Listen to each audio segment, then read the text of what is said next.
invite you all to stand and say the pledge of allegiance. To the flag of the United States of America and to the republic for which it stands, one nation, under God, indivisible, with liberty and justice for all. Born and freeborn. Amen.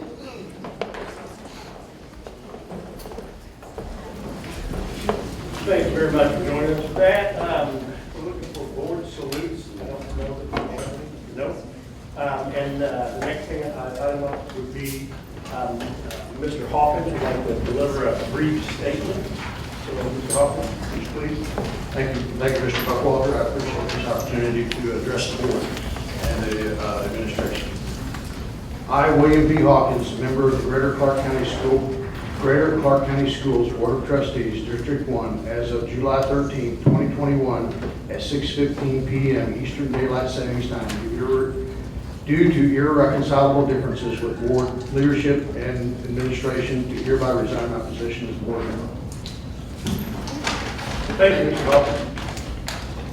You're getting a copy of the paperwork. Thank you. All right.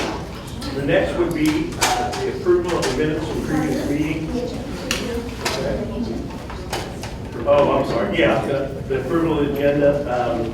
Board, I would like to make a motion that we approve that. Board, would I have a second? Second. Thank you, Mr. Freeman. Any questions or concerns? All those in favor, signify by saying aye. Aye. Opposed? Thank you very much. All righty. Next will be the approval of minutes from the previous meeting, and I would like to move that we approve those as well. I'll second that. Thank you, Ms. Perkins. Do we have any conversation about that? All those in favor signify by saying aye. Aye. Opposed? Perfect. All right. The next item up for discussion here would be our facilities task force presentation. Mr. Walker, I believe. Yep. Thank you, Mr. Buckwalter. We have a group here that's going to present our executive summary from our facility task force meeting. Over the summer, the facility task force met 3 times to look at the facility study that was done by Lancer plus BV, which is an architectural firm out of Indianapolis. They came up with some very comprehensive findings in terms of what we need to do next as a district, with our facilities. And so without saying too much, I certainly want to turn it over to them and want to thank them for volunteering tonight from the task force group to come and present to the board. I will say the process was a very open and honest process. We had great turnout from the community in terms of the task force meetings, and they were very, very productive meetings that will give us great guidance on where we go next with our facilities in this district. And we have a work session right after this meeting to really finalize the 5-year plan. So with that being said, I want to turn it over to Chris Jackson, who was on the task force, and thank you for presenting this tonight. No problem. Happy to do it, Mark. As an introduction to myself here, Chris Jackson, I'm a 2003 graduate of New Washington High School. Have 2 children, New Washington Elementary. Got another one we attended here about a year or 2. Kind of a little history about myself and the task force, but I'm a business owner here in the school district, a landowner in the school district. We have many employees live here in the school district, so very ingrained in the economics and the success of our school system is very important to me, my family, and everyone on the task force. I really enjoyed the experience of task force. We had about 5 meetings amongst about 75 people, consisted of teachers, parents, school faculty, business owners, all from the community. Came together about 5 meetings at different locations in different schools to determine what is the best plan and approach from not just the board's experience and what they want to see, but what the community wants to see for our vision for the next 5 years. what I enjoyed the most about the experience with the task force was that they assembled a group of people that were diverse. It wasn't just the business owner. It wasn't, and it was amazing the perspective that I had compared to what some of the parents had. And it was good to put that all together in one presentation here. So, I'm going to give an overview of what action items we feel like need to be taken. I want to hear some real world perspective from Toby Purcell, from Charleston area, and then Don Allen here from the Jeffersonville area. He's going to give a closing statement and kind of final remarks regarding the finances and what we determined to be the right step forward, not only the taxpayers, but for the students and our future here in the school district. So, as part of the task force, we received a facility assessment completed by Lancer plus BD. Anytime I get a assessment like this, I'm concerned about the authenticity of it and how well it was performed. So, the first thing that our groups did, we were broke up into 4 small groups, and they were randomly picked how we were grouped. Well, my group in particular, we wanted to say, okay, you go to this school and your children attend this, is this what's broke, this what needs? Yes, yes, yes, yes. Is this part of your school broke? Yes, yes, yes. And as we visited the schools, we verified that their study was done, and we were very, very satisfied that the school board received a very good product with the Lancer plus BB survey. It really highlighted the red items, which is the most immediate needed concerns and kind of the long-term thing. So we were happy with it, but we wanted to definitely not just rely on that. We wanted to put our spin and our take on what our community and our people need. So the obvious priorities of all of our task force were, number one, safety and security of our children. I think it all goes without saying, but we can't emphasize that enough. We can talk about new schools, we can talk about roofs leaking, we can talk about all that. But when it comes to anything that this board goes, we want to see safety and security for every student in this school system is number one, above sports, above anything that we got going on. So we want 2 layers of security. We want visibility of the parking lots and stuff like that whenever the schools are approached. The next thing, we got to think about the future of our buildings. It's obvious, but there's still lots of items to be fixed on them. We want watertight buildings. We know it's an obvious thing, but we got to maintain our facilities we have. We have such an investment in our existing facilities. We got to have watertight. I'll talk about branding and our image here in a little bit, but the other obvious priority we need to do is paving. Almost every school in the Greater Clark district needs asphalt. The longer we let it go, the worse it's going to get, but we have a lot of asphalt issues need to be taken care of and drainage issues, so that's the obvious priorities. The next, I would say, action item is the heating, ventilating, air conditioning. We want air conditioning in every GCCS facility. There are several gymnasiums, Charleston Middle School, River Valley Middle School, several facilities that do not have air conditioning. We want air conditioning in every one of these facilities. There's no reason. I was at the Clark County Fair and they put it in the show arena. If they can put it in there, we can put it in all our gymnasiums. So we want air conditioning in every Greater Clark facility. So branding, that was actually a big item. Because believe it or not, the school board, you're all running one of the biggest businesses in Clark County right now. And since the creation of the open enrollment and the school choice, you went from a sole proprietor, or you could choose and you had all your students were coming to you no matter what, to now you got to have a marketing plan and figure out how we're going to get these kids to come so we can get the tax dollars. So now we're running a business and we need a marketing plan. We went and visited a school as part of our task force up in Fort Indianapolis in the Clark Pleasant School District. They had a brand new elementary school that was just constructed, getting ready to open here in the fall. And it was beautiful to see. What I admired the most about it was when we got off the exit right off 65, there's their new middle school, there's the new elementary school. So what's the first thing everybody sees when they pull in there? New middle school, new elementary school. That's nice. Bright and shiny. That's where they want to send their schools and that. So that's how we attract people, is through schools, and we got to be able to see the schools that we're building. We got to be able to enhance the building that we have in place. And high visibility things. We've got 10th Street, got Jeffersonville High School.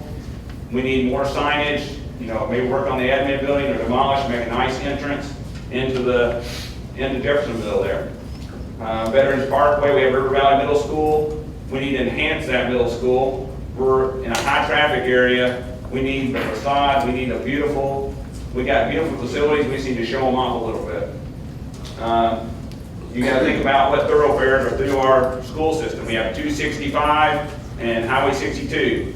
You know, we need to be putting schools where people can see them and they can know that we are a good school system and we're not just tucked away in the woods. You know, they put their school systems right where you can see them, and we're advertising because we can't provide good schools for our kids that are already in the area if we can't attract to get the other kids.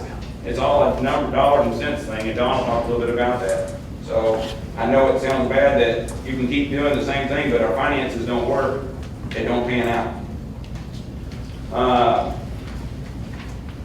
The beautiful thing about having new facilities and up-to-date facilities and my bright and shiny facilities is we don't just attract kids. We attract the best teachers, the best janitors, the best kitchen staff, everything. Everybody wants a new facility working. We know we can't budget everything, but I would want to put my money into teachers, but there's two different buckets. And that was the first thing everybody explained to us when we came on this task force is there's two different buckets.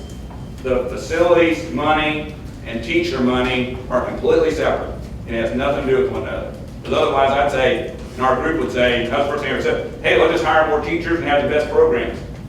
They said the money is completely separate. So there's no sense in worrying about that. We want to touch now from our group's perspective of facilities, and we know that there is lots of heritage and ties to some of these schools, but back to the diversity, we have people from all walks of life here to help determine. You know, we wanted to take the Thomas Jefferson Elementary and Wilson Elementary School, which we had one of our meetings at Thomas Jefferson, and I've been in Wilson many times. Combine that together, make one new school on Veterans Parkway / Charlestown Pike, close to River Valley, that combines those two elementary schools into one new facility. We want one new middle school in Jeffersonville to replace the Parkview. And the biggest discussion on that item was location, location, location. And do we have enough room? Well, there'll have to be several feasibility studies. But we know that there's not worth investing the money to rehab these schools with a 50, 60-year-old school that's inefficient and not worth pouring money into. So location was our biggest thing that we had disputes about. Several of them wanted for branding closer to GFI, out in the open. Other people want to keep it downtown. We'll need a good facility study to see where it goes. In Charlestown, we want to combine the Jonathan Jennings and Pleasant Ridge elementary schools together for one new school at the Jonathan Jennings site. And then once that completes, revitalize the Pleasant Ridge School for a early childhood center. Although sports aren't relevant to education, they are relevant to everything to do with our youth and the attracting students and the mental behavior of our students. We have a lot of nice facilities. We have a lot of facilities that need work. The track at River Valley needs work. It's already there. Let's just go ahead and put the money into it. Instead of basically spending $1 million on a track, we'll spend $500,000 to fix up what we got. Seems like we're losing a lot of kids at the middle school age. We'll lose them when we leave from Utica Elementary. We lose the kids. You know, there's the other, you know, we lose the kids when they go to the middle school. We need to enhance our sport at the middle school level to help that. We've got some nice facilities now for the high school with the Jeffersonville edition of the new bleachers and thing. Charleston got some new, we got some really nice high school stuff. We need to enhance our middle school athletic complexes and sports. On to just some small little items, and before I turn it over to Tubby here, we want clean, beautiful new American flags at all of our facilities. We got at Charlestown High School, we need, there's not an American flag on the small item at the new football stadium, and we want them all enhanced to beautiful new flags. So proud of our country. Tubby's going to talk a little bit about pickup and drop-off areas in this post-COVID environment. It's a different world compared to transportation now. We all know parents are waiting in that line for an hour. We need to have studies done so that we can have engineered plans. When we do this repaving, we need to have traffic patterns and everything to encompass the traffic flow for this post-COVID environment with everybody bringing their kids to school rather than riding the buses. I'm going to turn it over to Tubby and Don. Appreciate your all's time. If you want to come on up. Thank you, Chris. How y'all doing? I'm Tubby myself from Charlestown. Talking about the buses and the kid pickup. The traffic's a nightmare. The cars are in the parking lot, backed out on the streets, and it's just a complete hazard for it. And as Chris said, we need to do a study on it. Charlestown's growing. We've got doubled on our building permits already for the year. We've got 852 homes designed to come in within the next year on the new subdivisions coming in. Lots need to completely be re-engineered. That's pretty much what I've got on that.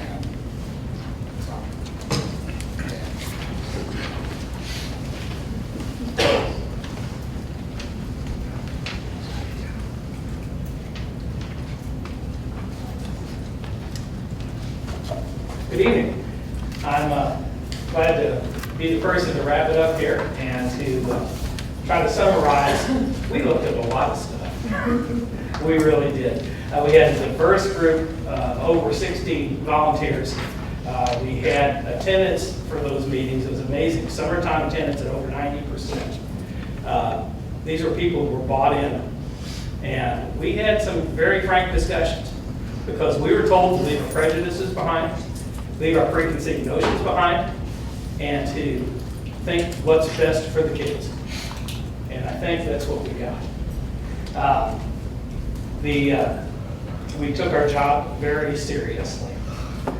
We met in 4 independent groups, as Chris already said. We had 2 that kind of focused on the elementary side, 2 independent groups that focused on middle and high school. We all churned and did our work just within a group. So therefore, we weren't led by anybody else. There was no one, there were no teachers, educators that said, you need to look at this, you need to look at that. This just came from the folks. Now, there were some teachers involved, there were parents involved, there were people in the community. I'm just a retired guy myself, so that I graduated from Jeff High School a couple of years before 2005. You had to rub that in, didn't you?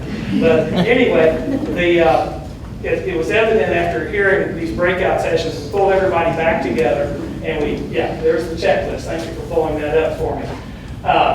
Things that had 4 checklists, you can see there's several of them that kind of rose to the top, and those were safety and security, more cameras inside the schools and outside the parking lots, better visibility, the roof repairs. It seems like almost every school we have has some kind of issue with that. And that is not conducive to good learning. People worry about mold, people worried about just the overall appearance. It's not bright and shiny, is it? When you got stains on all your roof tiles, yeah, I understand. Our heating and cooling systems, another area that we said that is just a must. Now, let me add a caveat here. We are not prioritizing any of these. That's the job of you folks up here. We are here just to give you the list that we came up with, the best of our ability, to say what seems to be the most urgent needs, what's best for the students moving forward 5 to 7 years. And that's where we're coming from with that. And the parking lot repairs, which you also mentioned. We had slight differences in elementary and in high school, the middle school and the high school, but those 4 things came up. The 2 elementary schools being put together in one is a financial matter that you'll have to consider, but we felt that it made sense after looking at all the data. We provided with lots of data, and the cost to renovate 2 schools is in excess of what it costs to build a new school. And you still end up with a 60 or 70-year-old school after renovation. The other things that we needed in the elementary that we kind of touched on are playground updates, equality, modern and safe, and the big thing right now is STEAM, science, technology, engineering, the arts, and math labs in the elementary schools. And we need to get there if we're going to continue to be competitive, because we do have other school systems that are recruiting our kids away. And we need to figure out how to stop that flow and make us a place that people want to come here. When these new houses out here in the subdivisions in Charleston, in Jeffersonville, when they come into these new houses, we want them to come and look at our school and say, hey, this is a place I want to live. And it's good for all of us. The high school added middle school group added a couple of other things. Middle school restroom renovations was big on that. Equality in all the fine arts programs, and then the new middle schools that Chris already had talked about. As I said, that probably is a fairly clear list. We'll kind of talk about that a little bit more in the work session. We can answer questions and things. The final thing that all of us struggle with is, my goodness, this costs a lot of money. And how do you pay for it? And we were assured this came down from the superintendent, the CFO, and also the financial consultants, Stiefel, of Indianapolis, are they? Yeah. That said that these projects can be accomplished. That depending on what the projects are, once again, we aren't selecting the projects. We're just saying, here's what needs to be done. And that is your all's job to figure that out. But they can be accomplished by keeping the current $1.10 tax rate. This means the actual tax rate will not increase. And we'll have more details on that, I guess, in the work session. And that's about all that I have. I just want to thank everybody for giving us the opportunity to help the kids at Greater Renewal Schools. Thank you. Thank you. Thank you.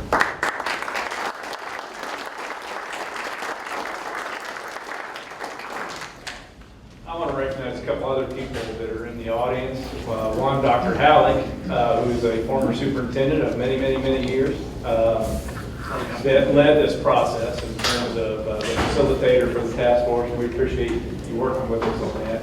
Ed Stewart, who's also an integral part of the group here. And Ed, I don't know if you want to say a few words in terms of how you thought the process went and you know, where we arrived in terms of this study.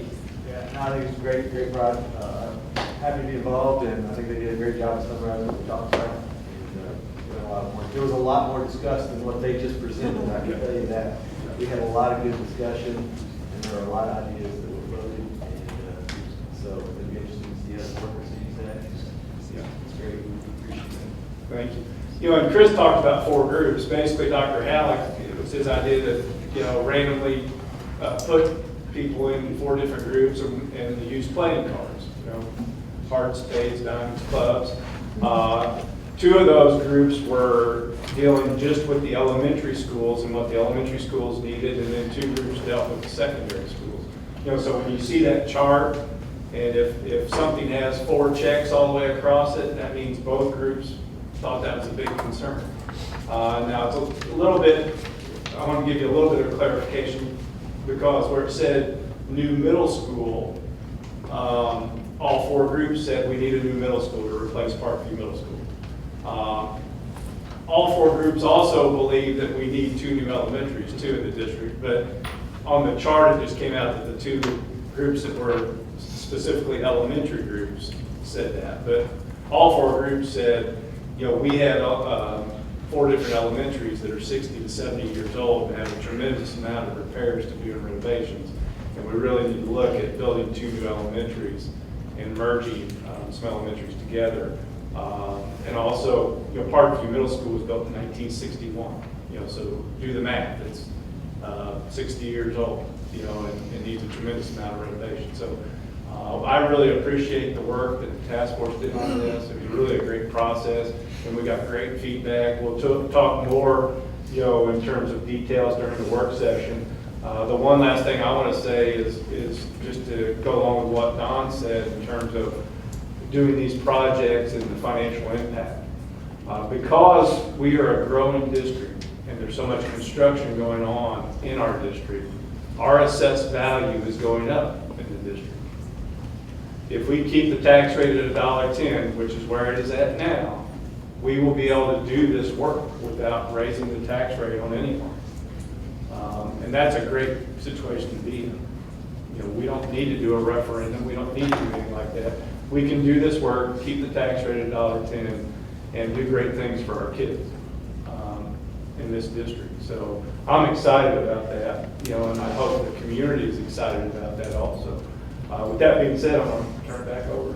Yeah, I just want to echo what Mark said. You know, a lot of people worked really, really hard, and I mean, they came in with a bunch of different, some preconceived ideas and some not.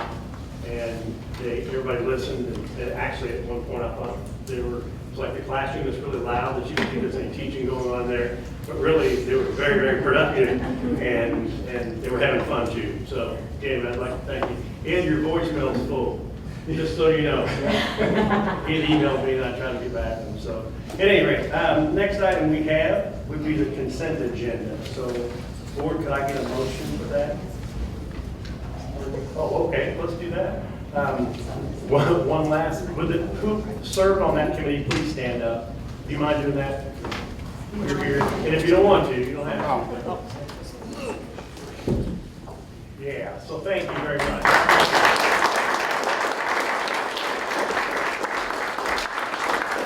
A lot of time and effort, thank you. I appreciate that. The next item we'll discuss here will be, or vote on here, will be the consent agenda. Board, do I have a motion for that? Motion to approve the consent agenda as instructed. Thank you, Mr. Freeman. Do I have a second? Second. Thank you, Mr. Paul. Would there be any discussion on this? Okay, all those in favor of the consent agenda as presented signify by saying aye. Aye. Those opposed? Okay, we'll move right along. The next would be gifts to buildings.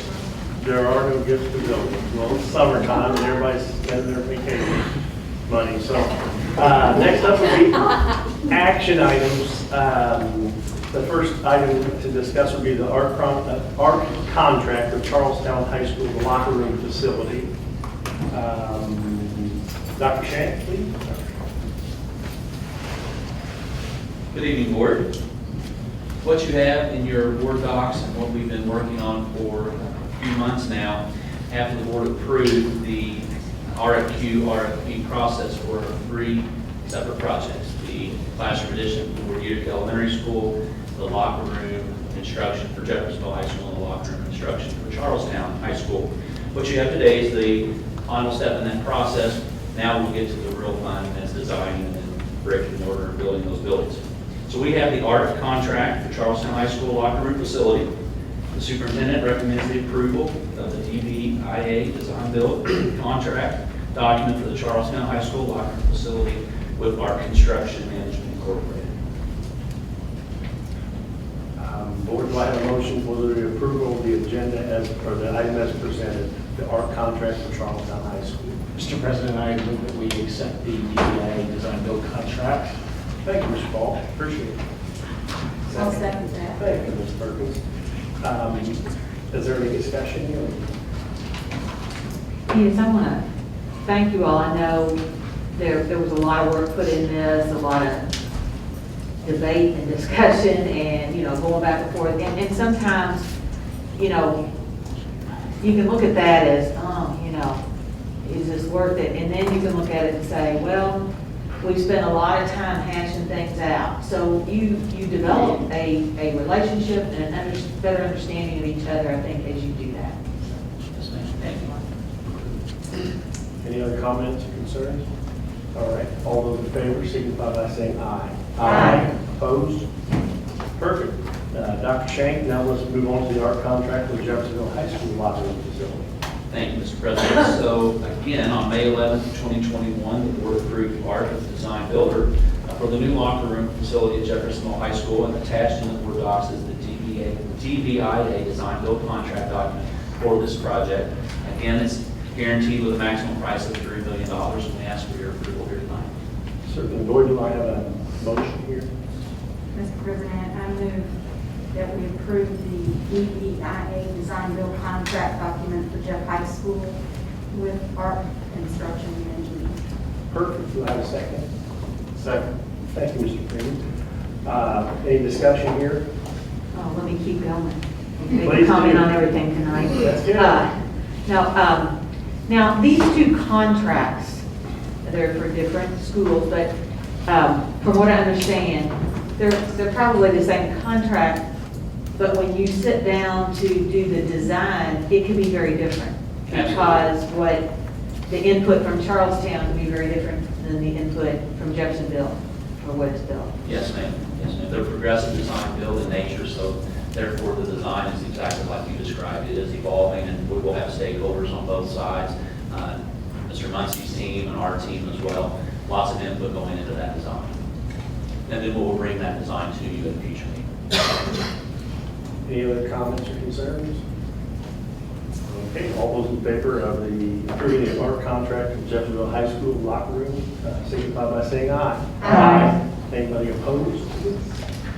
Perfect. Number 3, the art contract with Utica Elementary Classroom Edition. Okay, thank you, Mr. President. This is the final of the 3 separate projects that we're bringing for approval tonight. Again, it is a DVIA contract with Art Construction Incorporated, and it is for the Utica School Classroom Edition with a total guaranteed maximum price of $3.3 million. We're asking for that approval this evening. Board, do I have a motion for approval of this contract for the classrooms at Utica? Mr. President, I recommend the approval of the DVIA design build contract document for the Utica Elementary Classroom Edition. Thank you, Mr. Freeman. Do I have a second? Second. Thank you, Ms. Fitzpatrick. Any questions, comments, Ms. Fitzpatrick? Go right ahead. No. I will say to this, with the Utica classroom, this is the one that we are most excited about getting started very, very quickly, right away. So we'll be bringing you those documents and that design right away. And Mr. Muncie is in the audience, so. Mr. Muncie, would you stand up and show the 9th page? Thank you. If I could, I'd like to just say one thing. Sure, please do. Being a 1989 graduate of Jeffersonville High School, product of Greater Clark County School System, I appreciate the opportunity to work with the board and the school systems to create an amazing project for each one of these schools. We pride ourselves on being creative, and we're going to be really creative with these projects and help you all continue to do the great job you're showing our community you've done so far. Thank you. Thank you, Mr. Muncie. Appreciate that. There were 5 companies that presented, and there was very tough competition. You really did a good job, and you answered that call, so we're looking forward to working with you as well. All righty, board, all those in favor of approving the art contract for Utica Elementary School, signify by saying aye. Aye. Those opposed? All right. Next, we have the 2020 or 21-22 return to school plan. I believe Mr. Lawson will present that. Yes, I am. Thank you, Board. As you remember or recall, last year, about this time, we were spending 12 and 14-hour days trying to put a plan together on how we would start school. And needless to say, or I want to say that We were very successful at doing that. We were the first school district in the state of, the first public school district in the state of Indiana to start school on July 29th of last year in person, with 70% of our kids going to school in person. And we're very proud of that because it took a lot of planning to get there. And it was a safe and very, very successful school year this past year. We finished the year with a little over 70% of our students in person. And so we feel like we put a plan together that was very good. It provided for the safety of our students and our staff throughout the whole school year. And the good part about this summer is we had a lot of those things already laid out in terms of moving forward with this school year. And thankfully, we're in a much better situation in terms of the rate of spread and just cases. So what I want to do, Board, I shared with you the return to school plan on Friday, so you've had the ability to look over it. I don't want to go through every detail of the plan, but I do want to go over some of the highlights of the plan. The first one, and I think a lot of people here are here to hear what we're going to do with masks, is how are we going to deal with the masking issue. And what I will tell you is we highly recommend that those students and staff that have not been vaccinated wear a mask. However, it is going to be optional for our students and staff on whether or not they wear a mask on school property during the school day. That will be a parent decision in terms of whether their child wears a mask.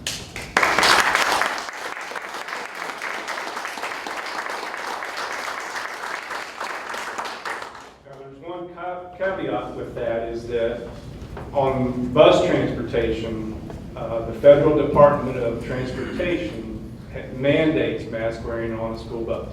Okay, so all students have to wear a mask when they're on a school bus. That's outside our control. And we don't want to lose funding for our school corporation by going against federal regulations or requirements. And that potentially could happen if we don't follow federal regulations and requirements in regards to masking on school buses. So students do have to wear a mask when they're on the school bus. Okay. Social distancing. We're going to continue to try to social distance our students as much as we can with the 3 feet rule throughout our school buildings. Whether it's going to lunch, coming back from lunch, during lunch, we'll continue to mitigate that and do the best we can with that. Cleaning and disinfecting, some things have been lightened up in that regard. Obviously we're going to clean as much as we possibly can every day, after every period. The disinfecting part has really sort of come down to the point where we'll do the electrostatic spraying and those type of things, disinfecting, if there was a positive case in a certain room or the health office, those type of things. Those will be cleaned and disinfected. So that's a little bit of a change from last year. A couple other items that I wanted to highlight.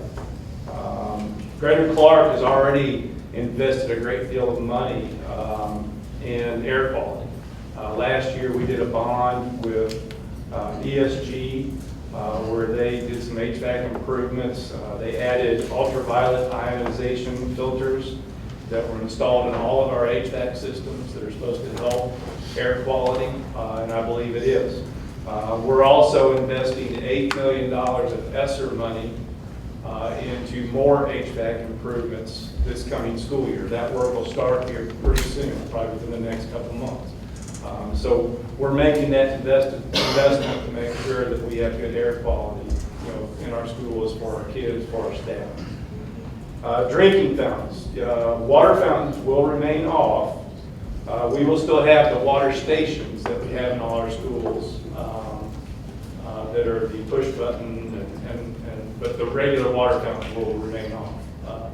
The students and staff know what I'm talking about in terms of the push button stations. I think we have one right outside. Yeah, they're hands-free. Yeah, hands-free. Yeah, so we'll still have those available to kids. We are encouraging our students and staff to bring their own water bottle, and fill it up. So if they need water, they have it. They can bring a bottle and that'll be fine. A couple other things. Already talked about transportation in terms of students will have to wear a mask on the bus. Field trips, we are going to open up field trips a little bit. We're going to be very strategic in terms of overnight field trips. We will not approve an overnight field trip that's more than 30 days out, because if cases start going up and things change, we want to be able to change with it. So we will approve, hopefully the board will approve overnight field trips, but no longer than 30 days out. We're going to manage that to make sure that we don't get in a situation where we've approved a field trip and then all of a sudden cases are spiking. We don't want to throw our students in that danger. And we're going, part of our mission in Greater Clark is we have an academies in Greater Clark where there's a pathway for every student in our district. And we do a lot of experiential field trips where students are going to businesses to see what's going on in that business. Is that a pathway they want to choose when they graduate from high school? So we want to get back to that. So any business that will allow our kids to come out and do experiential field trips, we're going to open that up. Obviously, for a student to go on a field trip, parents have to give permission and sign a permission slip. But we feel like that's something that's it's an integral part of our academies of Greater Clark model, to get students, especially high school students, out there in the community, out there in the businesses, to learn about what careers are out there. Let's see. I'm going to skip down to quarantine, and this is where it could get a little iffy in terms of quarantine. Okay, and this will be the only time we ask if a student has been vaccinated or not. Okay, if a student or a staff member is considered an exposure to COVID, they will still have to quarantine for up to 14 days. If they can provide us evidence that they've been vaccinated, then they will not have to quarantine. Okay, that's a county health guideline, state health department guideline that we're going to follow. So that will be the only time we ask a parent if a student's been vaccinated. Because frankly, it saves that student from missing school if they can show that they've been vaccinated. Also the same for staff. They won't have to use their annual personal days if they can show that they've been vaccinated. Is that not a HIPAA violation? Yep. You do not have to provide that kind of information. So we're not taking comments or Well, questions. That's not how it's It's legitimate. But it's a legitimate question. Sure it is. You have no right to ask anybody that. But, sir, it's a legitimate question, but this is not a question and answer format. Let him present the plan, and we'll work something out. Thank you. With that being said, the parent, it would be up to the parent to volunteer that information to the school. Oh, no, well, that- So if the parent is unwilling to volunteer that information to the school, the student Not has all to be. parents know that they don't have to say that or answer that question. Not all parents know that. Okay, well, like I say, we're going to get on through this. And And those are the highlights. I mean, the masks, the quarantining, transportation in terms of wearing masks while riding the bus. Those are really the most pressing things that we feel like will be issues, but we feel good about where we're at. We feel good about giving the parents the option of whether or not their child wears a mask to school, and our staff also. And so we look forward to providing our students and our staff another safe school year, another productive school year, and another successful school year. We think we'll be able to do that this coming year. Obviously, there could be some hurdles, as we go through this school year. We very well could get into a situation again where we have staffing concerns because of quarantine or whatever, and we may have to put a school on e-learning for a week until those staffing issues clear up. We're not out of the woods in that regard in terms of this COVID issue. We had to do it last year with a few schools where schools had to be off for a week or had to go into e-learning for a week, and we may have to do that again this year. And also, I want to, warn you, the masking decision we're making now could change in a month or 2 months or 3 months. I mean, if the governor passes an executive order mandating masks, we're going to follow that executive order. If the county health department, makes that mandate, we're going to follow that. So That's when the parents we stand hope up and that say no. we hope that doesn't happen. There'll be no more mask mandates, I promise you. We hope that doesn't happen, that we don't have to make any changes, and we can continue with what we just talked about. But just in the back of your mind, you need to understand that could happen, sometime in the future of this school year. So just be aware of that. So with that being said, I want to present to you the back-to-school plan and ask the board to approve that. Board, do I have a motion for the approval of the 21-22 return to school plan? Mr. President, I move that we accept the back-to-school plan as presented. Thank you, Ms. Perkins. Do I have a second? Second. Thank you, Ms. Fitzpatrick. Board, do you have any discussion? I have a two-part question, and Mr. Walker, number one, I know we've had this conversation, but for those here, maybe outline a little bit of a comparison contrast with some of the neighboring school districts and some of the measures they're taking. And then also, for those that maybe their child has had that exposure, in lieu of the parent not able to or unwilling to show a vaccination record, would a negative test result suffice? Yes, I'll deal with the second question first. If they can show a negative test result after, I believe it's PCR tests don't day work. 6 or day 7, or 5, then they can lessen that quarantine time. And same with staff, and we'll follow that. That's actually in the plan. And we'll send this plan, if the board approves tonight, we'll go out to all of our parents first thing tomorrow morning. The parents will see the entire plan and can read through it, email us any questions that they have for clarification. In terms of the other question you had, the first one, we've done a lot of research on districts that have already made decisions on back-to-school plans throughout the state of Indiana. I would put it at well over 90% are making masks optional. But almost every one of them are following the same other guidance that we have in terms of students will wear masks on buses, and they're following the same quarantine guidelines in terms of if you can show that you've been vaccinated, you don't have to be quarantined. If you are not willing to show that, then you're going to have to be quarantined. So we're very much in line with what other districts are doing throughout the state. In Are you Indiana. saying if we show that the child has been vaccinated? Well,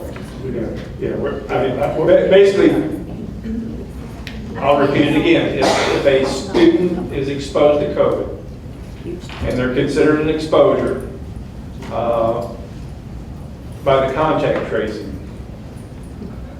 they will have to be quarantined for up to 14 days. However, if they can show evidence or documentation that they've been vaccinated, then they would no longer have to be quarantined. At all. And that's the same for staff also, in terms of our staff. Okay, if a staff member, a teacher in a classroom is considered an exposure, and we had some of that last year, then they would have to be quarantined. However, if that staff member can show documentation and evidence that they've been vaccinated, then they will not have to be quarantined. They can continue to go to work as long as they're not showing any symptoms.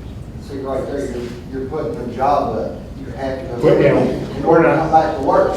Yeah. Well, okay, we're not debating, sir. I appreciate your comments. Thank you very much. So when does the people get to talk? Yeah. Well, people can sign up to talk, but at this point, you're not signed up. So, When do we get to talk? Where's the sign-up sheet on our home? Our procedures or guidelines is you have to call Ms. Markowski here by noon on Monday to sign up to speak, to make public comments. Noon Monday before. Would have been yesterday, yeah. By noon yesterday to sign up for Is public that on the comments. website? Is it? I believe so. it is. Is it? And we're going to vote right now. Board, Yes, I do have a comment. Sure. I think that, you know, last year we were sitting here doing the same thing. And we were trying to protect our students. This year, we're doing the same thing. We're trying to protect our students, but we've seen a very different result locally and nationally and across the world.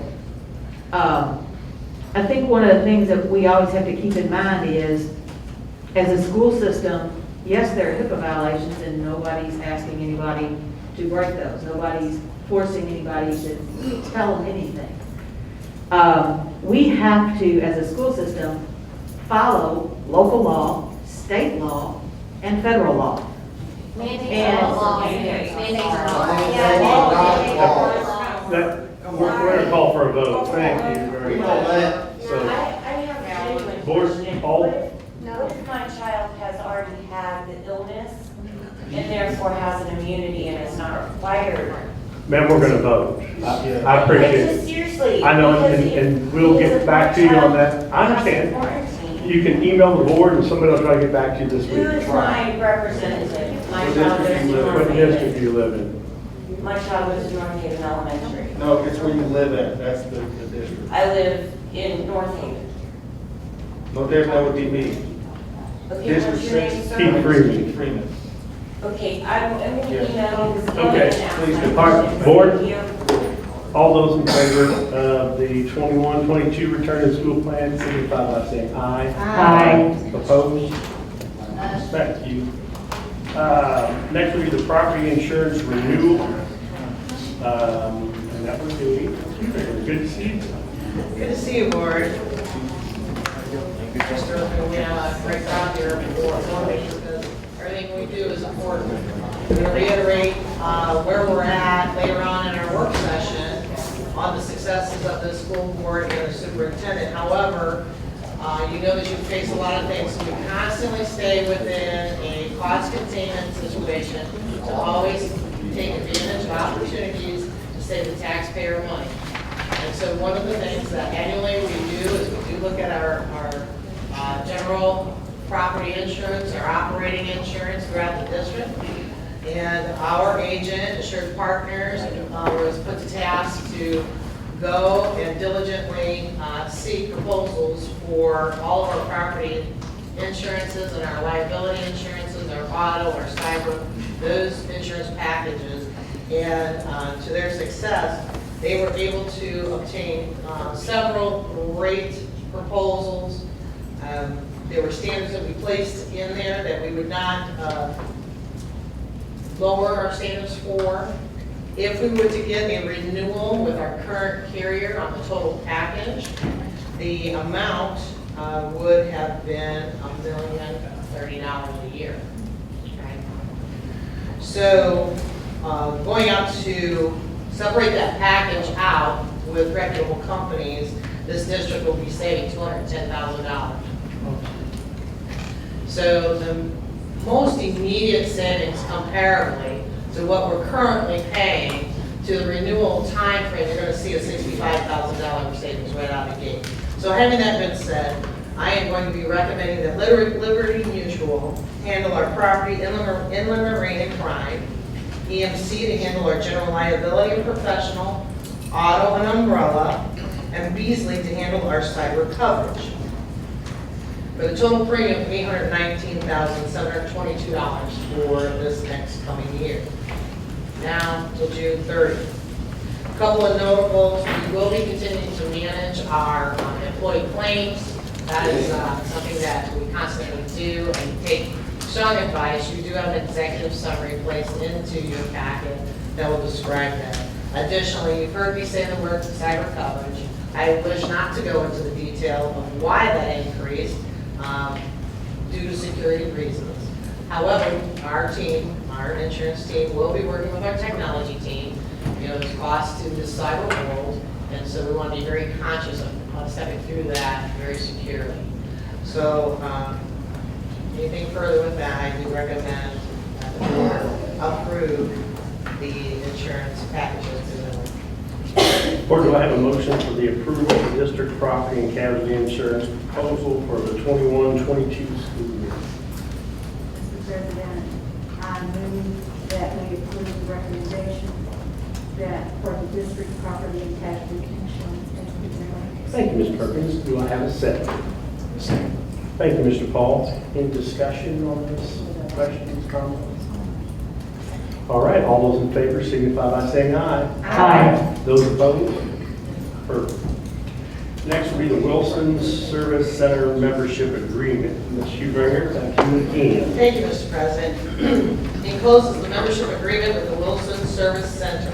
There are several service centers throughout the state of Indiana that schools are allowed to join to secure better pricing for procurement. There's a lot of rules when you are conducting federal grants that you have to abide by. And even within a school district, you have to abide by with procurement processes that ensure the taxpayer that you're doing your due diligence in obtaining those products, supplies, and services at the best price with the most responsive demand that we expect.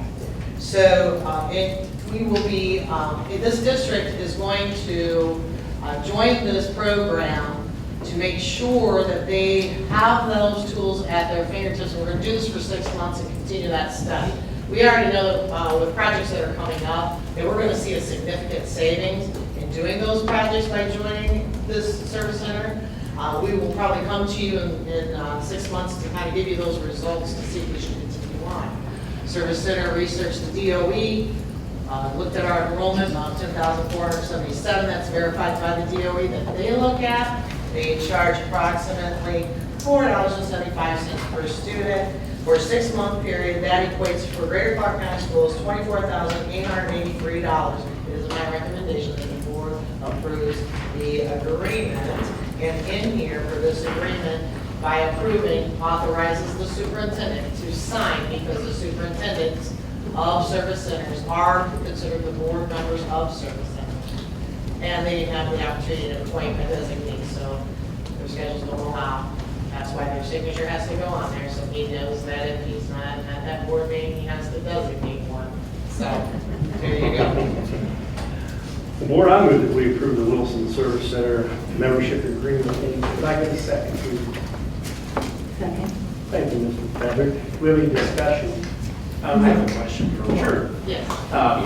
Laura, based on the $475 per student, do you have any kind of ballpark on what maybe our return on the investment would be savings-wise? Right, so this district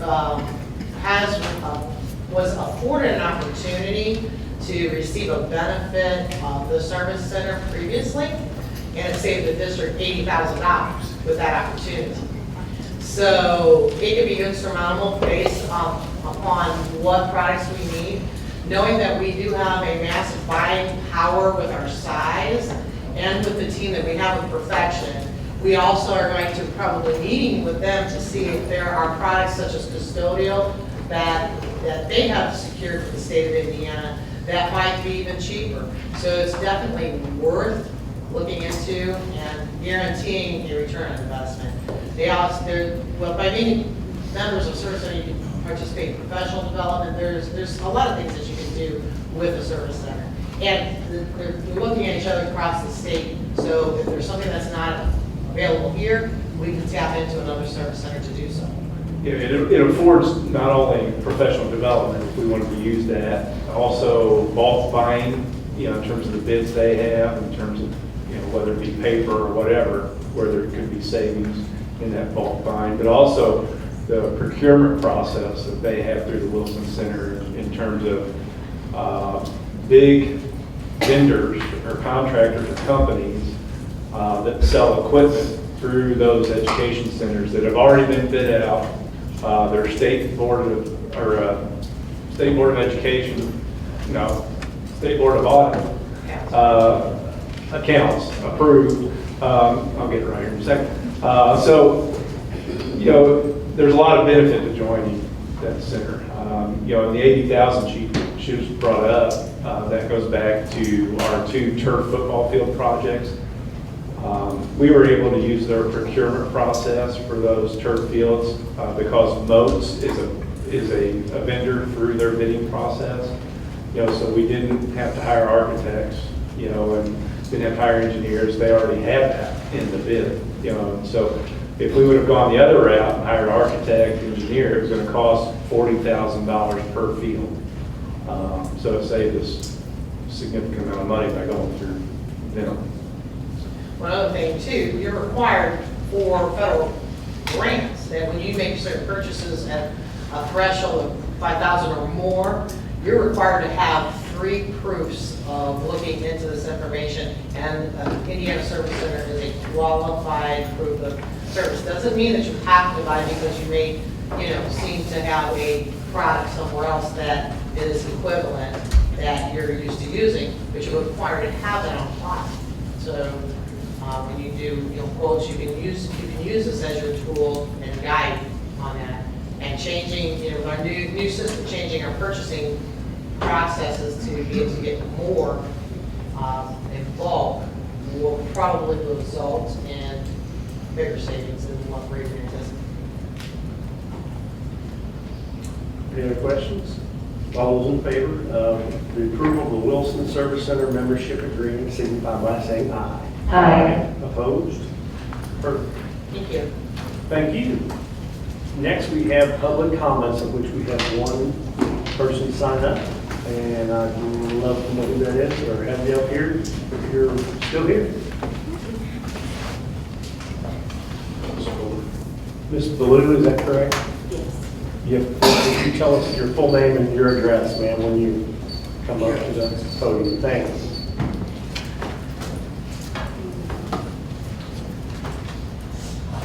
My name is Teresa Ballou, and I live at 472 Kensington Drive in Charleston.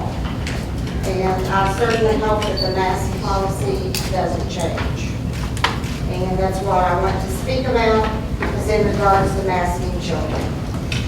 I would like to provide details as to why children should not return to school in the fall wearing a facial covering.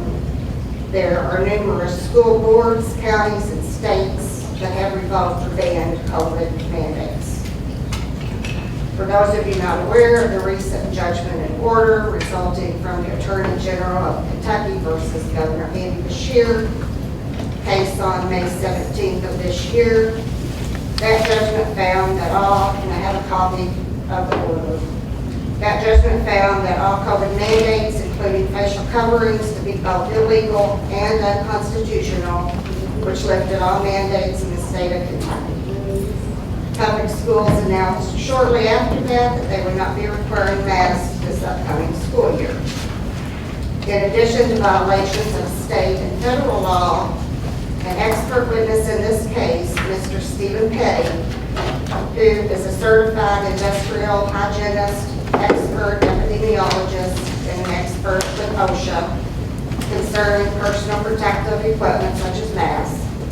He has analyzed the use of masks and social distancing in connection with COVID-19. He testified that both the 6-foot distancing rule and the mask mandates are wholly ineffective at reducing the spread of this virus. Masks are worthless, he explained, because they are not capable of filtering anything as small as COVID-19 aerosols. Masks are not respirators, like the N95 mask, which is not available for children. Mr. Petty explained that masks have no standards, they are not respirators, and they do not even qualify as protective equipment or PPE. He also testified that masks are contaminated due to repetitive use. He emphatically stated that mask wearing provides no benefit whatsoever either to the wearer or others. Mr. Petty acknowledged that both OSHA and CDC have recommended that people wear masks. However, he called this, at best, dishonest. He further pointed out several discrepancies and inconsistencies with mask guidance for these agencies. According to Mr. Petty, those agencies have smart individuals who know better. Finally, Mr. Petty pointed to another study by Ben Sheldon of Stanford Ms. Ballou, University. your 3 minutes. Now, So thank you. one speaker let her speak, please. I'm sorry. I've got Now, she gets three. three. You work for us, go ahead. I'm sorry. We want Jennifer. According to that study, both the medical and non-medical face masks are ineffective to block human-to-human transmission of viral and infectious diseases such as SARS-CoV-2 and COVID-19. In a nutshell, using masks to stop COVID-19 is like putting up chain link fencing to keep out mosquitoes. Perfect. The entire summary of his testimony can be found on pages 15 and 18 of this judgment.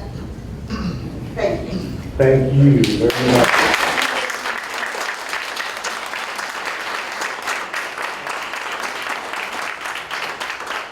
You try to keep those to 3 minutes. I appreciate your comments and concerns. All right, let's move along here. Looks like the next item would be board comments and superintendent comments. Mr. Paul? Mr. Freeman? I really didn't have it. No. Good. All right. Mr. Patrick? Well, I'm just excited that we've got a plan to move forward with the park construction, and I'm also happy that we ended up using a Jeffersonville company. I think that's good. That's all right. Feel the same way. I'm fortunate about that. I really feel solid about our return to school plan. I know oftentimes you don't do things that makes everyone happy, but again, sometimes you have to look at what's in the best interest of the kids as you We go. are. I'm sorry. I'm speaking, man. Thank you. Well, you were saying while she was speaking. I'm sorry. Right. Thank you. I feel like we're making the best, judgments that we can in regards to our students. I know for a fact, having taught school for years and having been next to a child that sneezed on me, having broken up a fight, having been in the middle of a situation, having observed teachers in over 178 schools in the state, I think we're headed in the right positive direction. So I appreciate everybody's input. You can email who you need to. I think we're really doing a good job, and I appreciate the support of the cabinet and the board. Mr. Walker? No, I want to reiterate that too. If there's a concern by anybody in the audience or also in the community about, the return to school plan, please reach out to whether it's a board member or somebody on the cabinet team, Ms. Barkowski, and email us, and let us know your concern, and we'll address the concern. We have tried to take a very common sense approach to having school in the middle of a pandemic. And once again, I go back to last year at this time, we were the first school district in this state to go back to school. The first, July 29th, okay? While other school districts were frankly scared to death to go back to school, we did, okay? Because we had a common sense plan and took a common sense approach to getting our kids back into school. And we're going to do the same thing this year, okay? It's not going to be a political approach on either side. It's going to be a common sense approach. We're going to look at the data and we're going to make decisions on what we think is best to keep our kids and our staff safe. That's the bottom line. But if you have a concern, please email me, email anybody on the cabinet or any of the board members. Other than that, I look forward to getting into our next meeting as far as the work session and really digging into what this district needs to do with our facilities for the next 5 to 7 years. So, thank you. Ms. Markowski? No, board, I need a motion for adjournment. I move that we adjourn this meeting. Thank you, Ms. Perkins. Do I have a second? Second. Thank you, Ms. Fitzpatrick. Any comments? All those in favor, signify by saying aye. Aye. Those opposed? All right.